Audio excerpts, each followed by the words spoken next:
every year. It's a reward for the work that they've dedicated. It's not just everyone that has been to a game all year, and that's just the reality. There's only 80,000 people can get.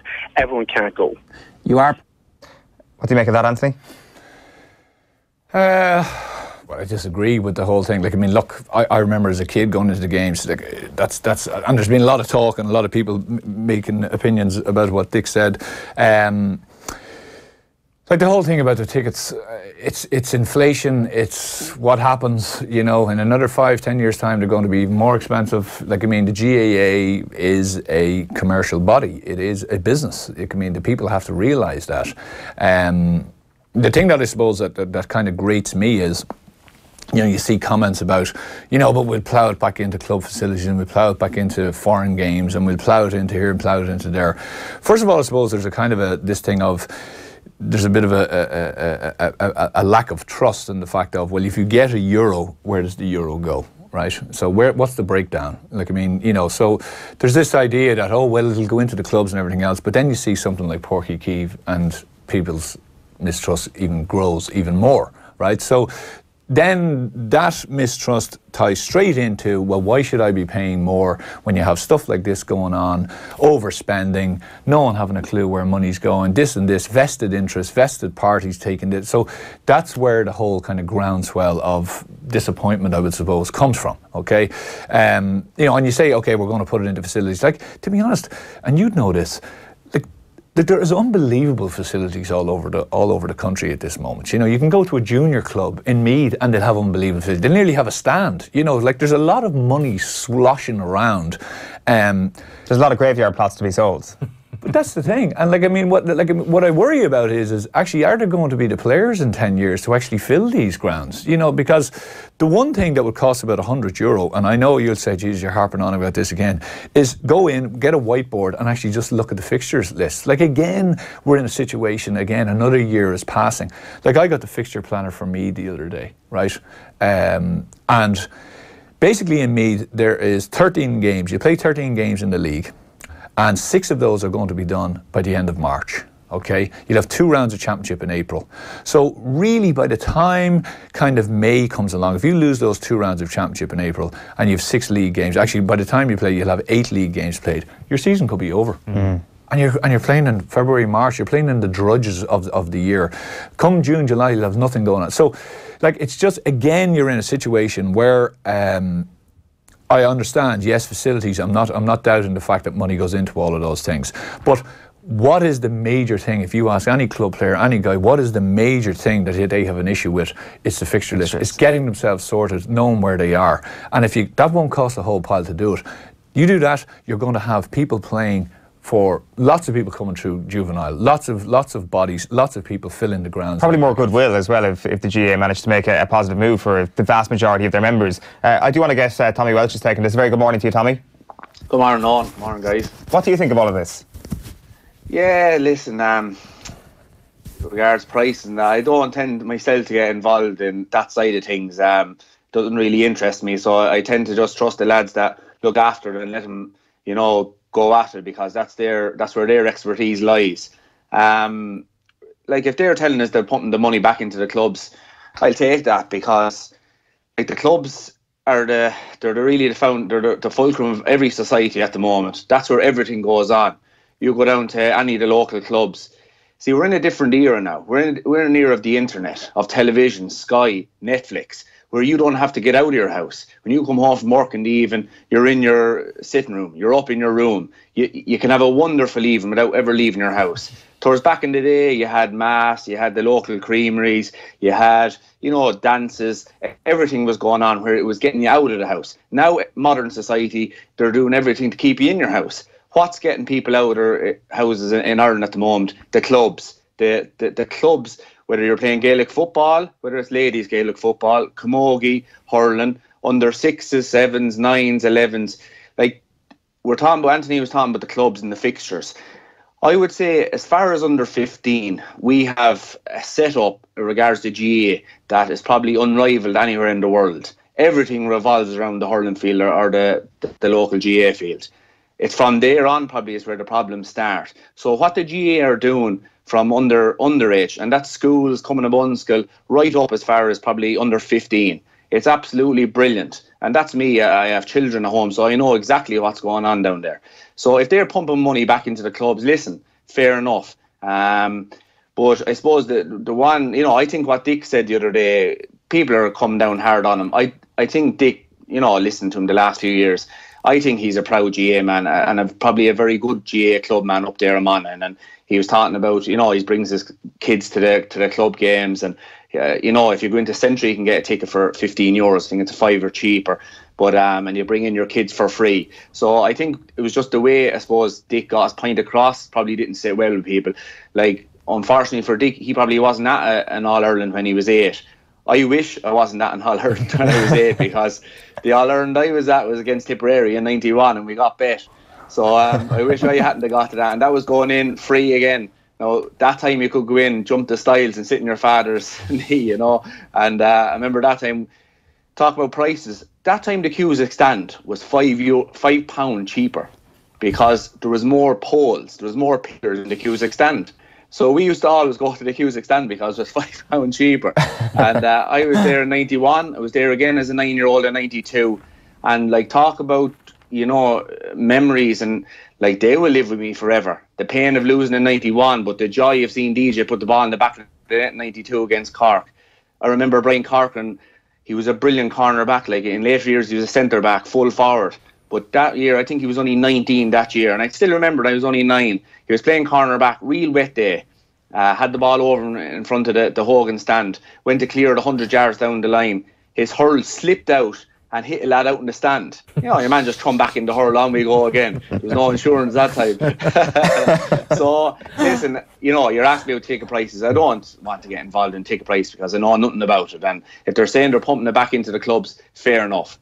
Yeah, just one last point before we leave it, Tommy. Your own namesake, Tommy Martin, in the Irish Examiner this morning uses the phrase double tax, and it has been one of the things that has been mentioned over the past couple of days. The idea that there are club members who are doing fantastic work, and they're also the ones funding the raffles and the buy a house or win a house competition and all this sort of stuff. And then on top of that, they've been asked, because they are the backbone of the people who attend these matches, to put up an extra €5 in some cases, 33% in that case, to actually go and attend the game. I think it is that element of things which is annoying some people, Tommy.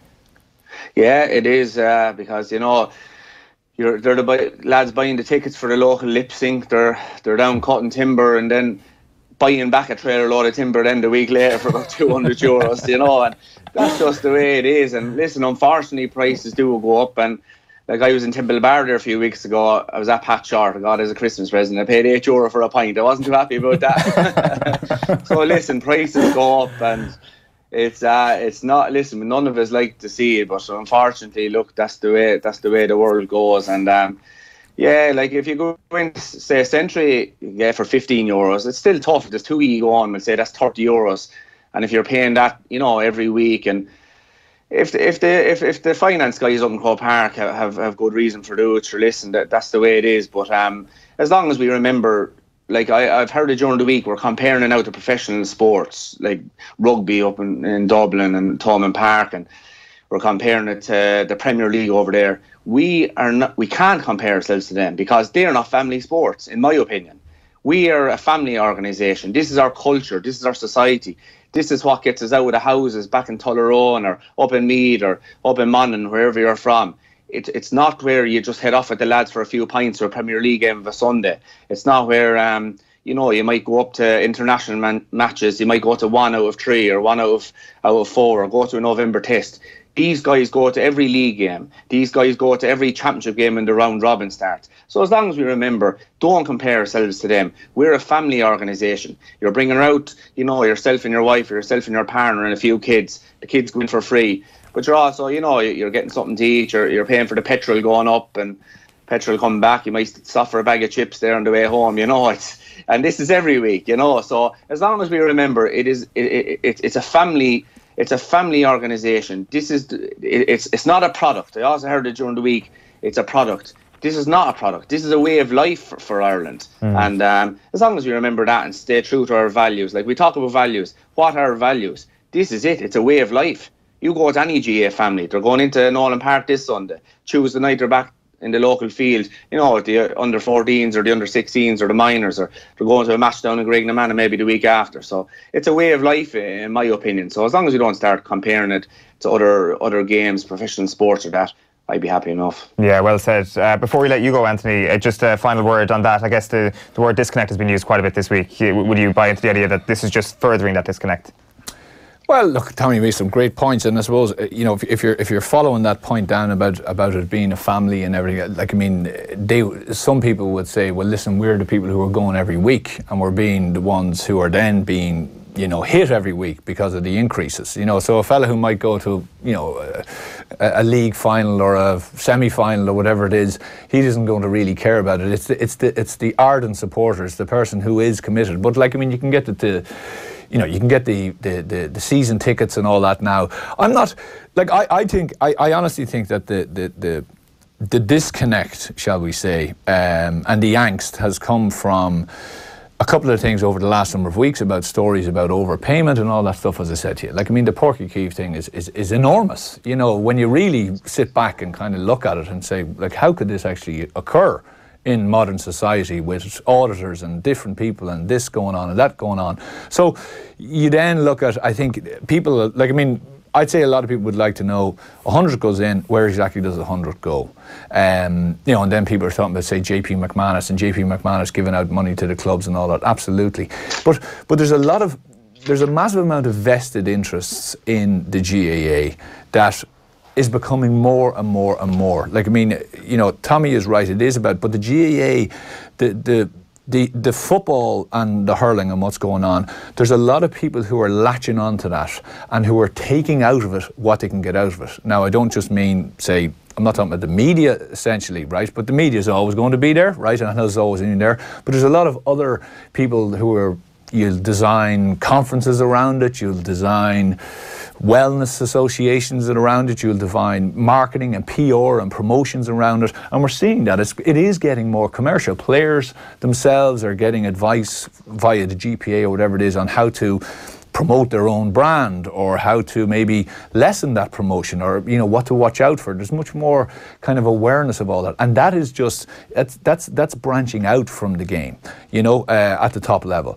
So, as I say, there's a lot more vested interest in it.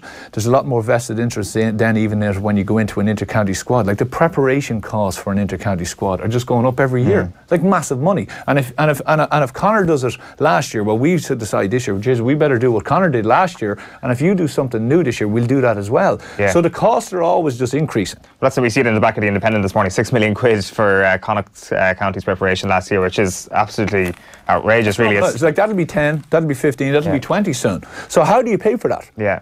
You know, really, like, how? So, like, you either stop it and you try to cap it, but then people will say, well, we need competition and we need a levelling of competition, because the big thing, and you can do whatever you want with the rules, right? Like, I firmly believe I would go in to watch you two play against each other if it was a competitive thing. If Conor is knocking the lard out of you, I'm just not going to bother watching it, right? So, yeah, I think you'd handle yourselves. So, but it's competition, and that's why you go in and watch Dublin play whoever. Like, I mean, it's not really the rules that are getting you. People are saying, well, the rules can change things, but it's the fact of that there's no excitement in a game that's one-sided. Yeah.